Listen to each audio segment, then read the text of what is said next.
Praise the lord. దేవునికి స్తోత్రం. సాటి లేని జీవము గల సర్వశక్తిమంతుడైన యేసయ్య పరిశుద్ధ నామంలో అందరికీ బ్లెస్సింగ్ బీయింగ్ క్రిస్టియన్ తరపున వందనాలు. మరి మన మెడిటేషన్స్ ఆన్ ద క్రాస్లో భాగంగా ఈరోజు న్యాయపీఠము అనే మాటని ధ్యానిద్దాము. మరి దీనికి కీవర్స్గా మత్తయి సువార్త 27వ అధ్యాయము 19వ వచనం. అతడు న్యాయపీఠం మీద కూర్చుండి ఉన్నప్పుడు అతని భార్య, నీవు ఆ నీతిమంతుని జోలికి పోవద్దు, ఈ ప్రొద్దు ఆయనను గూర్చి నేను కలలో మిక్కిలి బాధపడుతున్నానని అతని యొద్దకు వర్తమానము పంపెను. దేవునికి స్తోత్రం. మరి న్యాయపీఠం మీద ఉన్నవారు న్యాయం జరిగించాలి, కానీ నేటి దినాలలో ఎక్కడ కూడా న్యాయం జరగట్లేదు. మరి అవమానాలు, అపహాస్యం, అన్యాయం, అసూయ, అక్రమం, మరణ హోమాలు ఎంత జరుగుతున్నా కానీ తీర్చాల్సిన వారు, న్యాయంగా పాలన చేయాల్సిన వారు మౌనం వహిస్తూ ఉన్నారు. మరి అన్యాయంగా బాధింపబడుతున్న వారు, వేధించబడుతున్న వారు అనేకులు ఉన్నారు. వారు కొందరైతే చెప్తే ఎలాగూ న్యాయం జరగదని మౌనం వహించేవారు. చెప్పినా కానీ న్యాయం జరగదు. ఎన్ని ధర్నాలు, ఎన్ని ర్యాలీలు, రాస్తారోకులు చేసినా, గొంతు చించుకొని అరిచినా కానీ న్యాయం జరిగించాల్సిన వారు న్యాయం జరిగించాల్సిన సమయంలో స్పందించకపోతే అరణ్య రోదనే అవుతుంది. మరి కొందరైతే తమ ఎంతో అన్యాయానికి లోనైనప్పటికీ, తమ వారిని కోల్పోయినప్పటికీ మరింత అపాయంలో పడిపోకుండా, మరింతగా బాధించబడకుండా వారు పాజిటివ్ రెస్పాన్స్ ఇచ్చి మౌనం వహించేవారు అనేకులు ఉంటా ఉన్నారు. మరి ఇక్కడ ఈ భూమి మీద ఎప్పటికీ న్యాయం జరగకపోవచ్చు.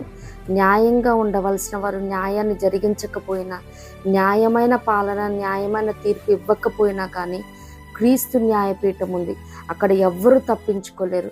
మరి లేఖనాలు ఉన్నాయి కదా, 2 కొరింథీ 5:10 ఉంది కదా, ఎందుకనగా తాను జరిగించిన క్రియలు చొప్పున అవి మంచివైనను సరే, చెడ్డవైనను సరే, దేహముతో జరిగించిన వాటి ఫలమును ప్రతివాడును పొందునట్లు మనమందరమును క్రీస్తు న్యాయపీఠం ఎదుట ప్రత్యక్షము కావలేను. దేవునికి స్తోత్రం.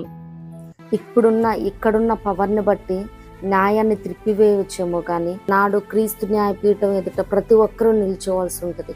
ఎవరెవరు ఏమేమి క్రియలు చేశారో ప్రతివానికి చుట్టూ ఆయన సిద్ధపరిచిన జీతం ఉందని ప్రకటన గ్రంథంలో ఉంది కదా.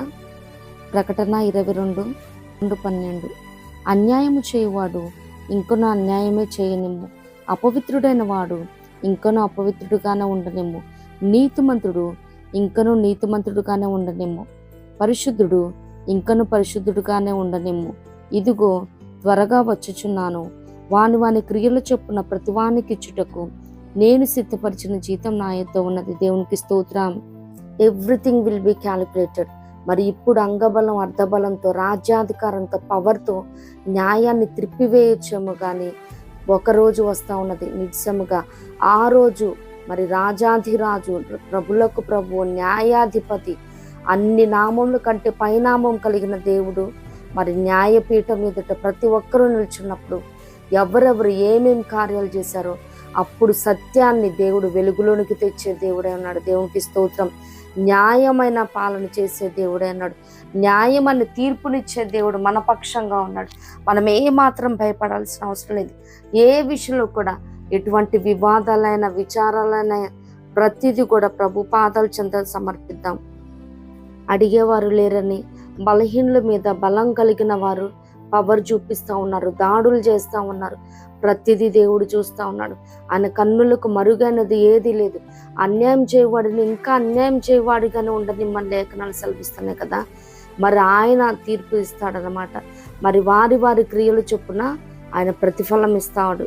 న్యాయం జరగాలని ఎంత ఆవేశపడినా, ఆరాటపడినా ఇక్కడ న్యాయం జరగకపోయినప్పటికీ న్యాయాధిపతి అయిన దేవుని పాదాలు పట్టుకుందాం, నెమ్మది పొందుకుందాం.